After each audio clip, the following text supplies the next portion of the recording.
I'm leading the show.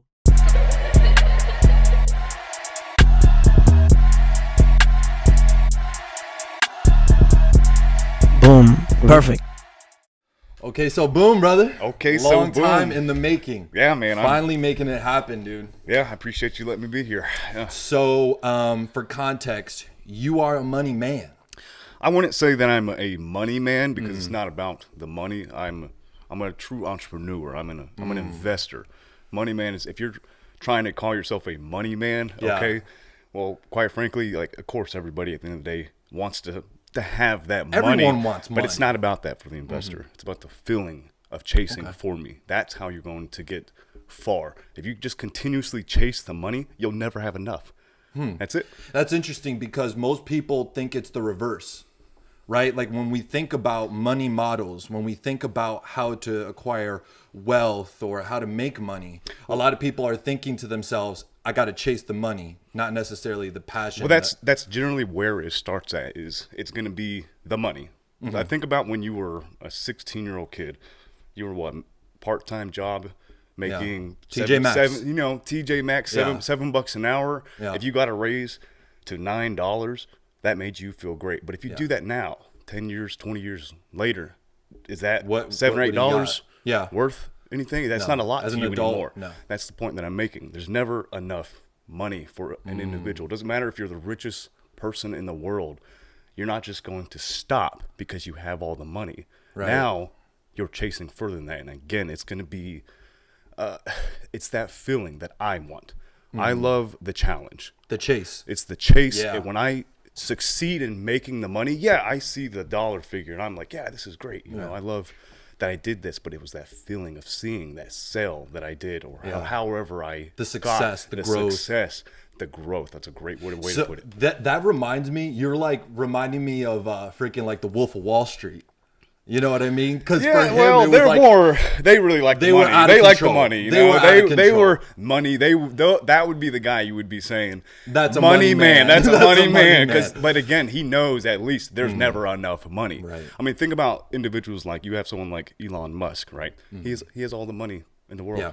He's about to surpass Jeff. He did surpass Jeff Bezos as being the richest person for like 3 days or so. But, I think Jeff Bezos has taken that back over. Regardless, when you're talking about hundreds of billions of dollars, I mean, their net worth is like 180 billion. What's losing 100 million to them, right? Exactly. On an investment. It's nothing. So Elon Musk is past that. It's not about the money for him anymore. This is why I have so much respect for that man, because he is trying to make a change. He is chasing something. And the it's money, not and the money is the byproduct of the chase. Yes, the money. So I look at money like a tool. It's not the money. Again, it's a tool that I am chasing because I can use that money for other investment purposes, for whatever my task is at hand, whatever I'm trying to succeed as. That's just a tool. So I'm glad that there's a word that you said in there. And I feel like there's so much misinformation. I feel like a lot of people are interested in it, investing. Because listen, there's never a better time to start investing. There's the Robinhood boom that happened very recently. Actually, because a big part of that was Elon and the boom that he had. But coming from a strictly I don't know shit aspect, fill me in on investing. What is it? What are stocks? What's your take? Okay, so there are a lot of different types of investing. And it's funny, you mentioned Robinhood and stocks specifically. I think that has made Robinhood existing, and these freer platforms have made trading so easy for people. Accessible. It's accessible. It gives anybody the opportunity to trade now these days and to an make app. money. So you have the ability to do it. Right. But the issue is with that, there's always a caveat to that. It makes it that much easier for you to lose money. So what's happening a lot right now with individuals is with this Robinhood boom that you said, is 90% of the people on there, if not more than that, are going to end up losing their money more. Because they don't know Because they don't investing. know nothing. Yeah. But when you give them the platform so easily and they know nothing about investing, they're just going to drop their And it's money in there usually- and wing it and hope some people do win, but most do not. And it's usually because it's an app, it's usually targeted to younger people, right? Yes, That's the way I see Robinhood, right? Robinhood, I like the platform for beginner reasons. I think it's a good platform for if Just you want starting. to learn. But if you take anything from this conversation, for anybody watching this, if you are investing in Robinhood, do your due diligence. Research first. Start with a low amount of money. Do not invest anything that you cannot afford. Okay? So if you are making however X amount of money, don't drop all of that. It's not Las Vegas. What do you think? What do you think is the correct? Let's just talk percentages, right? Because that goes across the board, right? So in terms of percentages, what do you think is a good percentage for somebody out there trying to invest? Maybe like 2%, would you say, of your gross? Okay. So that is totally dependent on the individual. Your percentage versus mine on how much we can invest can be totally different. Oh, what about a young person out there? It's the same concept, and it's going to go. Okay. And then this is kind of the math behind it. Okay, so if you have an individual who makes $150,000 a year, okay, but they have $130,000 in debt a year, and they're only left over with $20,000. What is that percentage to that $150,000 versus an individual who makes $50,000 a year but has no debt? Okay, so you see how the percentages on what someone can invest, it's whatever you can invest. It's whatever you can. Use your rationale. You have to use your individual rationale. Be smart about it, okay? Don't invest all your leftover money, okay? Don't just go pay all your bills and say, I have $1,000 left over, and I'm just going to drop all $1,000. Okay, take into That's account how divorce for happens. Take into account for your day-to-day life as Your well. Netflix. So most people have a savings amount. So think of it this way. Instead of thinking about what am I going to drop into the stock market, what am I going to invest in general? What am I going to save? So if your total amount is you can save 20% of your income, take a percentage of that 20% you can save and then put that into investing into the stock market if that's what you want to do. Don't do all. Okay, so I'm a big believer that you should still have liquid capital, something easy access, okay, because emergencies do happen and life does happen. COVID. Yeah, Proved exactly. Case my in point, right? So when those type of things happen, you want to have easy access. So don't go drop all of your money into diversify. You do want to diversify. You never put all of your your eggs in one basket. That's a really very very true statement. Yeah. So to sum it up, right? If somebody is getting into Robinhood, don't put everything into it. Be careful. It's a good starting point, but do your homework and then expand on investments from there. Yes. Okay. Now you should expand past Robinhood as well. But if you're just looking at, let's say, retirement reasons or just overall just longevity growth, and you're really not trying to become a millionaire from it, but you are interested in investing, then Robinhood is a good platform. Would you call that? There's some terms that I do know, the little bit that I do know. I feel like that's more on the passive side, right? In terms of just having something. Yeah. The goal should always be passive income. That should always be your goal. But I wouldn't necessarily call the stock market passive, because if you do look at it as just passive, the word passive itself makes it seem like it's just right. easily. To the casual. I'll just drop $500 into it. So don't look at anything. To a casual person, they hear passive and they get the wrong idea. They do get the wrong idea. So I would not look at it. It is a long-term investment, no matter how. You should be taking it very, very serious. If you're looking for passive income, then look at something like vending machines. Real estate can be actually passive. That's more. We'll get. I've heard it's almost better than investing in a lot of cases in terms of just like your return. And just the safety and reliability of it, because a big thing with investing that puts off a lot of people, they don't really understand what even a stock is. Can you explain? I can what put a it stock? A stock. I can put it in the easiest terms. A lot of people, if they were going to explain exactly what a stock is, they would probably give you a 2-paragraph, explanation. It's simply buying, trading, or selling the equity in a company. That's all it is. You are owning equity into a company. So let's break down equity, though. Okay, because maybe you don't even know what equity is. Equity is okay. I wish I could search the legitimate term for we're equity. Simpletons, though. We're simple. Yeah, we're simpletons. All right. Yeah. We're trying to make this as easy as you can. So it's just owning equity is a percentage of the company or a percentage of anything. You're owning a piece of the pie. A piece of the pie. That's exactly what equity is. Exactly. That's math terms. That's a great way to put it. Yeah. I own a piece of the pie. You own a piece. So it could be a small piece of the pie, but it's a piece of the pie nonetheless. And that piece can grow over time, possibly. Maybe if you buy more pieces of the pie. Yeah. The more pie you get, the more you're eating. Yes, correct. Yeah. And that's where it actually can turn into passive. So a big goal, if you do want to take the stock market actually like very serious, then you can, it is possible, and I do know people doing it, you can live off the dividends alone. So you put your money, now it does take money to make money. You're not going to live off of the $500 in something stocks out of nothing does not dividend. exist. Yes, No. It is a true statement. Sometimes the rich get richer, and it does take money to make money. So it's not for everybody. So if you don't have, quite frankly, if you have about $1 million liquid capital and you stick that into the stock market, into very low volatility companies, Tesla not being one, they're very high volatility. So we'll exclude Tesla, but Fortune 500, then for long-term growth, you could live off the dividends. You can easily collect $60,000 to $80,000 a year and just explain a dividend. lot. Explain a dividend. So a dividend is when the company makes a certain amount of profits, they're giving you that back. That's it. Per share. It's like, thank you for being here for us. Correct. Thank you for owning the pie. Thank you for owning the pie for a certain amount of time, for being part of a company, owning equity. Here's That's a nice. dividend. They can be paid monthly, every 6 months. Some they do quarterly, yearly. Depends on the company. That's up to them, really. For sure. So let's get down to brass tacks, right? Everybody wants to know, how is it that I can make money? How is it that I can go from where I'm at right now to a better place? It's a mindset. It's not about... Explain that. It's okay. So when it comes to investing itself, it does not matter where you're at in life. Okay, there are certain people that have better advantages. If you came from wealth already, then you have the tools a little bit ahead of your peer who maybe came from somewhere like me with nothing, because they're already in it. But at the end of the day, it still doesn't matter if you don't have the right mindset, because you can have an individual like myself who didn't come from anything, came from nothing, okay?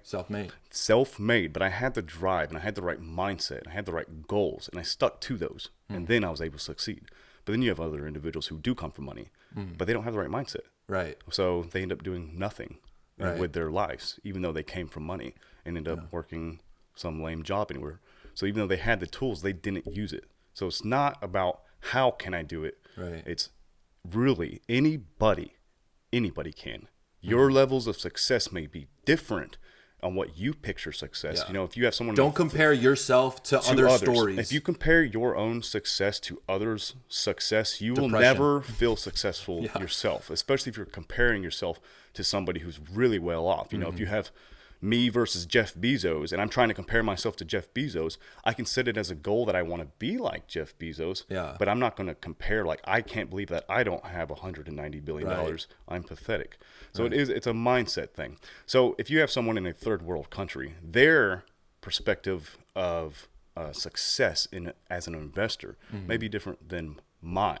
Okay, so they may make, a very, I don't want to throw anything with, but compared to what's happening in their environment, they're doing well in their environment for the circumstances that they're in, and that is translatable for us. You said in it society beautifully. Today. You're picking it out, and you're saying, you're spitting it out just right. Yes, that is exactly correct. I'm a big believer that if you're broke when you're broke, if that makes sense, like if you're not making that much money and you're irresponsible with money at the lowest level of money, that's going to translate to when you actually maybe do have money. So for instance, it is true. If you have a scarcity mindset coupled with irresponsibility when it comes to money, say you win the lottery, say you win $1 million, right? Like you said before, the mindset, maybe somebody's like, I'm going to flip this million by investing. Well, that was their individual mindset, because sometimes some people, whether you like it or not, some are inevitable to fail. It's just the way it is. Poor mindset. It's just a poor mindset, and that's, if everybody was set for success, then there'd be a lot of competition in this world, and everybody would be fighting all the time. A rich mindset is rare, and that's why people think that it's easy, or not easy, but they think that it's a coincidence that there's a small amount of people that have a lot of wealth, but they don't realize that it's actually the mindset of a very few amount of people in the world, because it's easy to have a poor mindset. Right? It's low-hanging fruit. Perfect. It's poetry, how you said it. Like you're really explaining it perfect. Yes, you are very understanding. I love that I'm able to do this interview and for you to actually understand exactly and be able to pick it apart the way it should be. So that's really nice. Yeah, because every time that I think about stuff like this, right, you have to break it down to its lowest level, especially when it comes to young people coming up, because I didn't even grow up knowing taxes. What the hell was taxes in the first place? Like I literally had no idea. And I think that if I had somebody to really translate it early on, I'm happy where I am at right now, but I often think about the opportunities I would have had if I understood money, understood mindsets early on. Yeah, I mean, I'm glad that you're saying that yourself, because I was fortunate enough to do that. But it's never too late. It doesn't matter even if you're 50. If you're still, you can set yourself in the right mindset. Right. Okay. Now, not everybody has the ability to do it, and again, it is that select few that can truly put themselves there. But if you feel like you're one of those people and that you really can succeed, you're gonna have times where you're gonna be down and that you're gonna feel like you are failing. But don't stop. Don't stop. It's a drive, man. It So really is. there's there's different models. When we were coming up, right, there was a different model of money and retirement, and it's very different from today. So when I was coming up, it was about quote unquote hard work, having something sustainable, and staying at that quote unquote job, right, until you retire. Do you think that model is safe for now and into the future? What do you think that the current model is compared to the old models? So what you were saying is the old model, and what really still is a model, is to simply work the 9-to-5 job and retire like everyone else, right? If that's what you want to do, there's nothing wrong with doing that. So I don't want any individuals I'm not to demeaning. feel, when I say that, I don't not want anyone to think that is your that. prerogative, and you. Right. Some people, and I hear this all the time. They say, "I just want to get to a point to where my family's comfortable, white picket fence, and like I can own a home." It's the American dream. That's fine. Yeah, absolutely fine. Because again, it's a certain breed to have the mindset to really shoot for the stars. But if you don't want to do that, again, it's by your own terms of success, right? So if their success story is the white picket fence, so they are succeeding. They made it. So the old model is still relevant. Right, it is very relevant. So yes, that's correct. So it's truly both models. The old model is still being used today. It's just that there's a lot more opportunity today. It's really because of the whole internet boom and the technology boom. Because if you really think, like in the 70s, 80s, you had like retirement funds, you can stock markets, which like were like super crazy. But there was only a few avenues. There was a few avenues, or just like building business, owning a business, and hoping that it succeeds. Right. But you're given these days so many tools. Like we said earlier, Robinhood, an app. That's it, just an app. So which is again, can be dangerous because it's so easy now. It's so easy to lose money. So you do gotta be careful. So again, due diligence is going to be extremely important. Doing your own research, because remember, if you take anything, I'm not your financial advisor. Okay, you do not pay me. Could be though. It could be. Hey, I do not have a financial license to do this. I am not your financial advisor, but I am an investor who came from basically nothing, and the point of this is to show my true self and my story. I'm not here to sell anything to anybody. So I love that you said that, because we're going to share a link in the video description. Check it out. You have a YouTube channel, correct? Yes, that's correct. And it's impressive. I've checked it out. It's booming. You just started it, over 6K, right? Subscribers already? Oh, no. I appreciate that. I'm like at a cool like 820 right now, But views though. Views, I do have like 24, 25,000. So there's a market and people are listening. Check it out, please. To sum it all up, wealth, rich, money, it's all about mindset, and it's not about chasing the money. It's about chasing that mindset and then succeeding off that. Use money as a tool. Yeah. Chase the mindset, live that mindset, and have the drive to do it. If you truly cannot put yourself mentally there, then you will not succeed. I know a lot of people say, oh, just picture it, and then you can make it happen. It is true to an extent, because if you do picture it every day, it's going to get to the point that it drives you so crazy that you have to succeed in it. Yeah. So again, this doesn't have to be money. This could be anything you do in your life, okay? So whatever it is that you're trying to do, whether it's investing or if you're simply a young kid trying to try out on, a football team or something, get out there and do it. Get out there and put do yourself in that mindset. Yep. Because if you can put yourself in that mindset, you can put that same mindset in anything you do in your life. Like I said, investing. Let's get after it. Let's get this bread. Let's do it. Doing a survey around the country on the way population handles themselves and speaks and deals with their friends and interact with their peers.